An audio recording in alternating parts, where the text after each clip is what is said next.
Good morning. It's Tuesday. It's 10 a.m. It's time for some coffee and conversations. I hope you're having a beautiful, wonderful day on this fabulous Tuesday, this tax day. Yeah. Anyhow, hello, Jill. I would ask you if you're going to have your coffee, but you're probably having afternoon tea since you are in Florida right now. It is 1 p.m. there, right? Anyhow, coffee conversations. Yeah. We're going to think about Holy Week this week. And I've got a little screen I will pull up for you that kind of gives a breakdown of the week in general. But before we get there, we got some announcements. So we got Right Now Media, and I'm highlighting that again because I'm going to put in the chat later on a video that I found really fascinating and exciting to look at for Passion Week, for Easter and Good Friday and Passover, because Passover is part of the Jewish, the background of the Passion Week. So we will throw that in there in the chat later. Don't forget, we have Good Friday service at 6:30 p.m. on Friday. And then we have Easter service Sunday morning at 9:45, and there will be a brunch that follows. So don't forget to bring one of those variety of things that we said it would be beneficial to bring. And don't forget to hand one of these out to someone if you want another one, if you need more. We do have a few more. So yeah, it says April 20th. So I couldn't use it for, I don't know when I could use it again, because I don't know when Easter is going to fall on April 20th again. Might not even be in any of our lifetimes. It might not even be in Jamie's lifetime. Who knows? But we don't want to hold on to them for that long. So if you want more, you can swing by the church office and get some and hand them out. The parable of Jesus talking about going out and compelling people to come into the kingdom comes to mind. So who can you go out and invite? Who can you go and compel to come and hear the good news about Jesus on Easter? And then with that, as you're choosing your seats on Sunday, try to scoot forward from my perspective, and inward, so that way people who are coming in invariably late don't have to climb over other people to find a seat. And I know y'all love your specific seats that you don't like changing, but consider doing it as an act of hospitality for those who will come on Easter, particularly that middle section. Try and fill that up first and leave the kind of the outside sections to the guests, because outside and back, because those are the spots that it'll be easiest for guests to grab a seat in those. So yeah, grab these, use them, hand them out, invite people, invite your barista, invite whoever. They all need to hear the gospel. So yeah, take that. Anyhow, that's all I got for announcements today. Whew. So it's Holy Week. It's that week where we spend considering and thinking about Jesus's work, his final. I always struggle with what to call it, because it's not his final week. It's not his. It's not like he stopped doing things. It wasn't his final earthly week as human, and because he remains God man. After that, it's and he spent time on earth after that, and he will spend time on it again. So what do you call it? But it's the week leading up to his death, his burial, and ultimately culminating in his resurrection, his descent and his ascent. And it all begins on Palm Sunday. It begins on that day when he enters into Jerusalem at the adulation, the roar of the crowd, them crying out, Hosanna, Hosanna, blessed is he who comes in the name of the Lord, and them laying palm branches before him, and them throwing their coats before him, and putting him on a donkey, seating him on a donkey with their coats, and all these biblical images. These are things that would happen to the kings in Jerusalem. And he is brought into the adulations of the crowd. I thought this would actually be a really helpful little thing to put up here for you guys. This is, what's the best one? That one? That one. I think that one's the best. Okay, so this is a breakdown of Jesus's final ministry week before his death, and it all starts with the triumphal entry into Jerusalem, what we commonly call Palm Sunday. What's really interesting about this is there is a palpable feeling of what's occurring with Jesus at this point. Jesus has recently resurrected Lazarus, and Lazarus's family lived within 2 miles of Jerusalem. So Bethany is like a 50-minute walk, an hour walk from Jerusalem. And Jesus did this monumental miracle where he rose, he verbally spoke, and Lazarus came back to life after being in the tomb for 4 days. There is fervor, there is anticipation, there is excitement that this miracle worker is on the scene, is in the vicinity.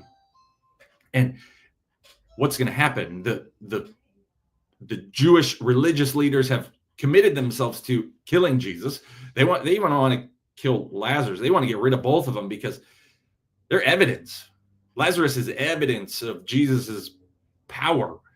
And the high priest says, well, it's better that we kill Jesus now than the whole nation perish. And he's prophesying in that. And that happens before this triumphal entry. But Jesus comes into town and he is under the adulation of the crowd. The crowd is ecstatic that this man is on the scene. And it's amazing. And what I think one of the ways that we often don't get the full breadth of what is going on with Passover and just even what's happening with Jesus is Passover is built into the Jewish mind on everything. Their calendar is built upon Passover. Passover is their major religious celebration. It is their major cultural celebration. It is their major political celebration. It is wrapped up with all these things. And it's their whole identity. It's kind of like if we were to make the beginning of our year start on July 1st, like as Americans, like July 1st being the beginning of our that is New Year, is the first year of it is the first month of the year, and then we have 4th of July, and not only is it wrapped up in political perspective, but also if we tacked on this religious aspect to it. It's their whole identity is wrapped up in the Passover, and everything stops. It's not like you keep working and things just you have to do everything different. Like you get rid of all the leaven out of your house. You orientate everything around this event. And Jesus is riding in when that's happening. The king, because they believe that there's going to be a Davidic king who would come and rule properly, and all this together. It's like the amalgamation of all these different religious and socio-political and cultural things coming together. It's like a big wave, crescendo. And Jesus rides in and he cleanses the temple on Monday. He does the parable of the fig where he curses the fig tree because it doesn't produce fruit, as a prophetic parable. Maybe parable is the wrong word, but illustration, not analogy. He curses the fig tree and it withers and dies. And he does this as an illustration of what is true of the religious system, of the religious temple system of Israel, because of its failure to adequately bring people to worship. Not because the temple itself failed, but because those who were in charge failed to adequately point people to God. they turned it for their own gain, and Jesus cleanses the temple, and he's going to give new wineskin.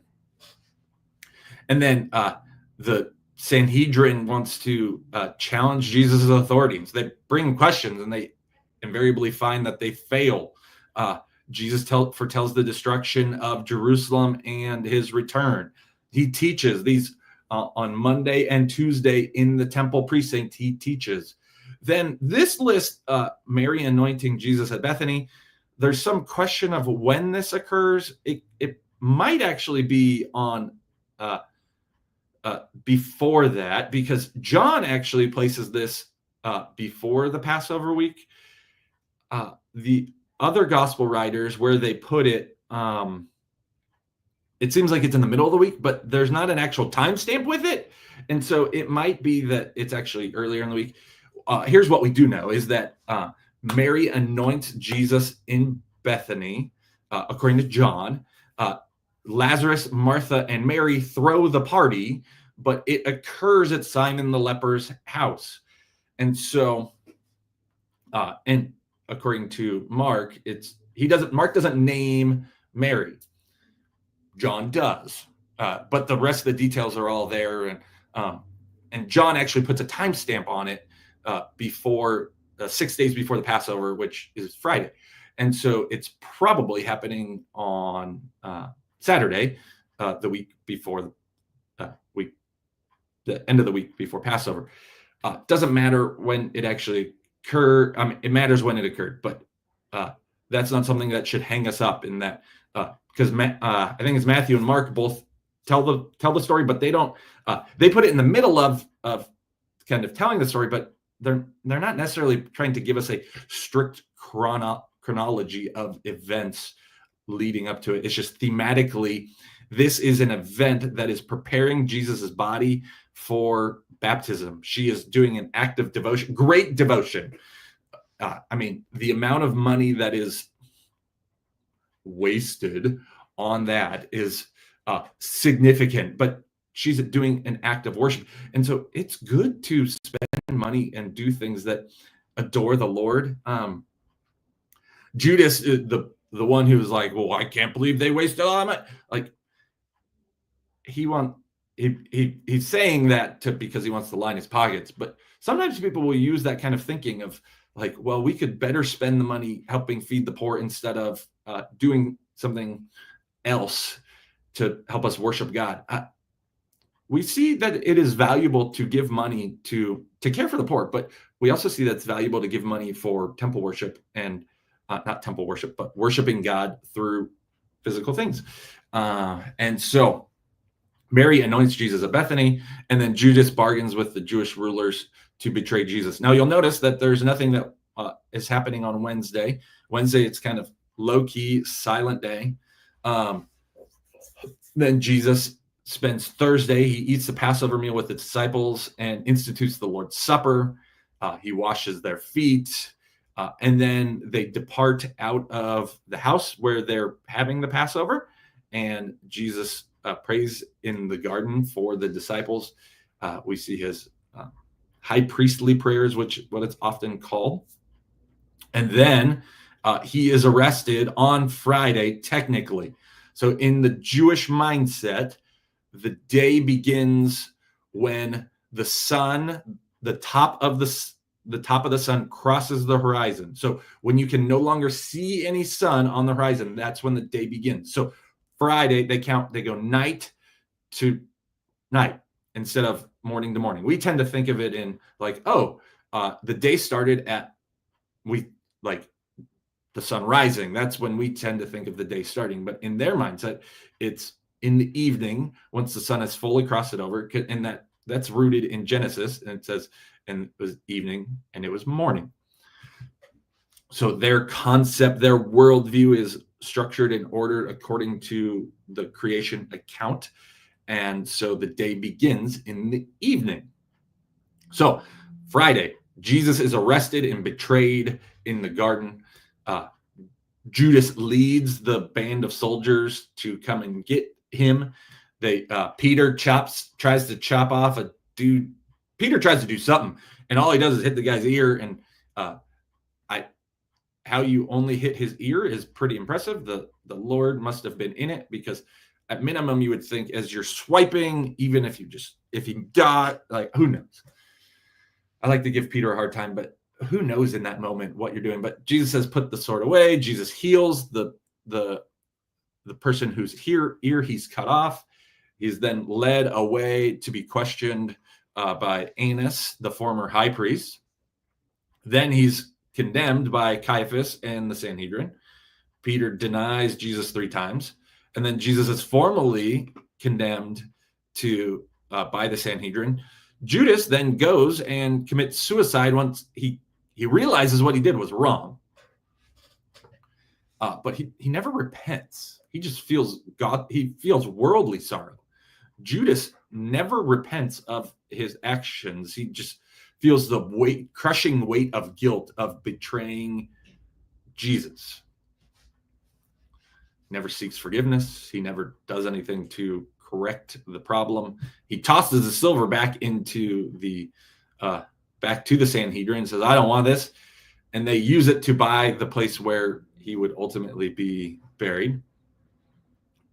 Jesus is then put on trial before Pilate, and Pilate says, nope, this man is not guilty, not according to what you've charged him with. But being the political snake that Pilate is, he says, well, you're forcing my hand, so I'm going to have to do something.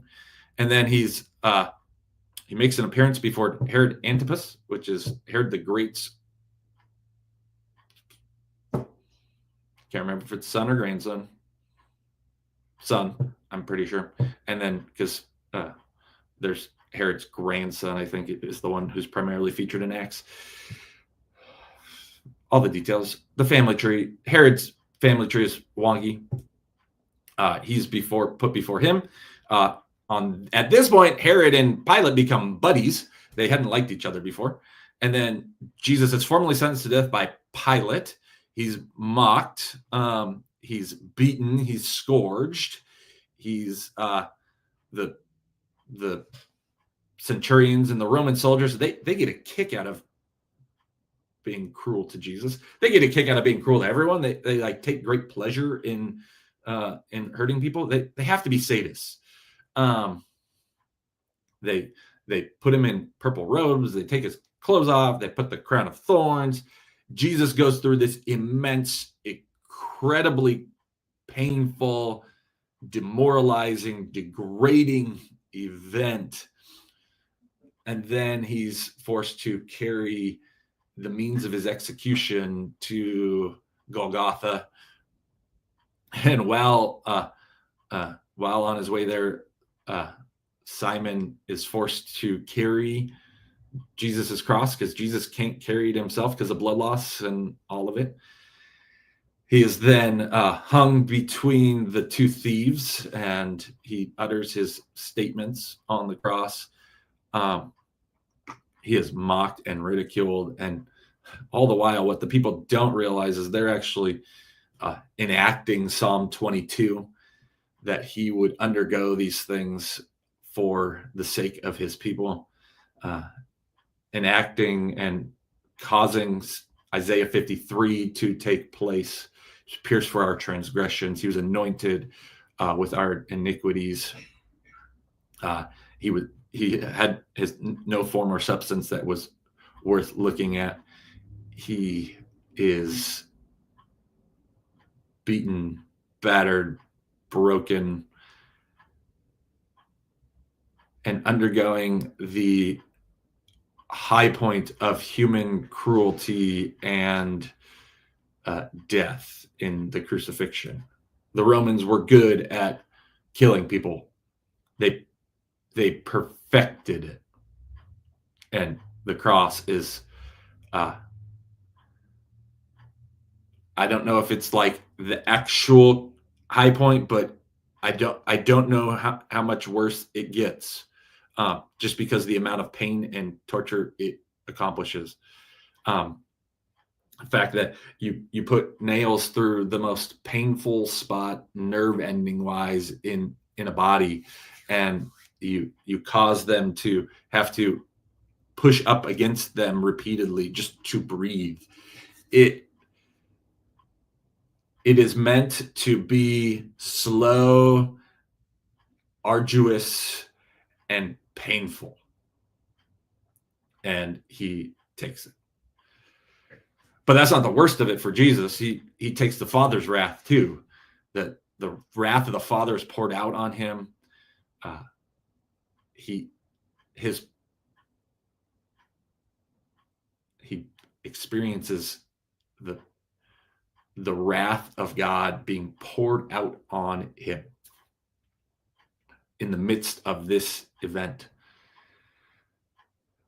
And then he breathes his last. The temple curtain is torn in two, that thing which prevented the people from access to the Holy of Holies. It is torn not from man up, but from God down. And Jesus gives up his spirit. It's not taken from him. He gives it up. It's John chapter 10. It's fascinating as he lays down his life. Jesus tells us the good shepherd has the authority to lay down his life and then to take it up again.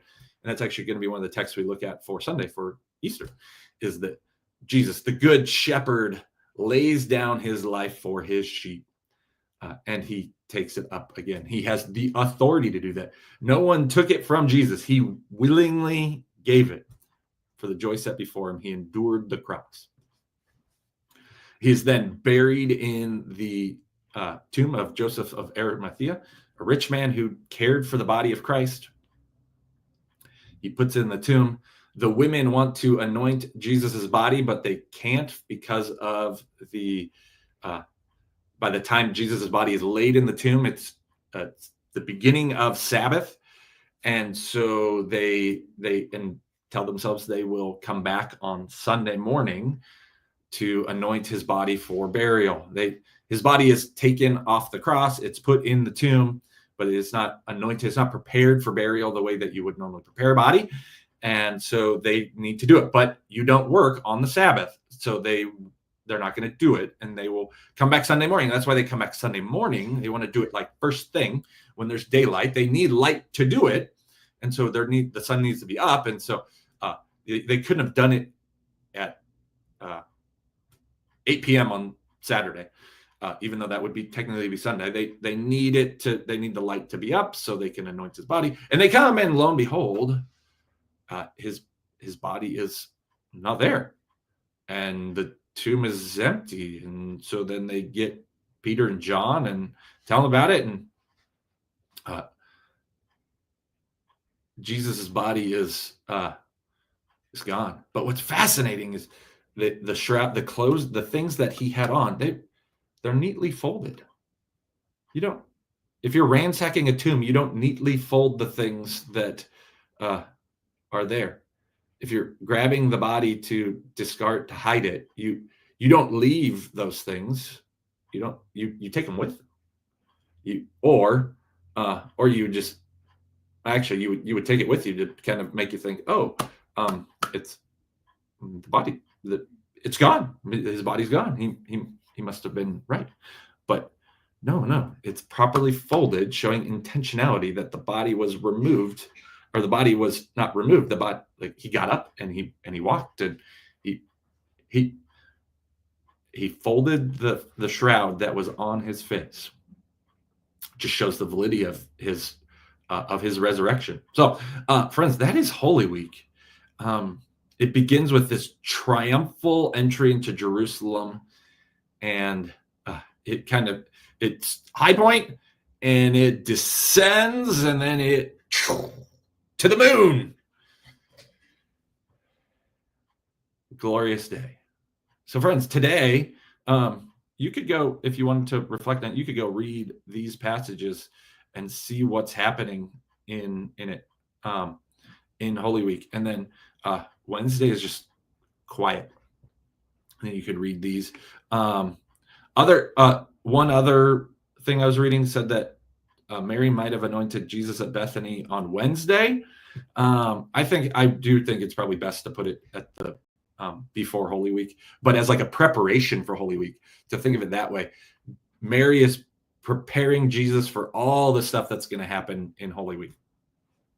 Oh, all right, friends, I hope you have a great rest of your week. I will see you on Friday for Good Friday service. I hope you'll plan to be here and join us.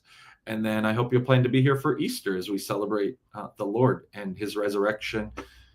He is risen. What glorious news. Who can you share it with this week? And who can you invite to come hear about it? All right. Hope you have a great rest of your week, and we'll see you Friday.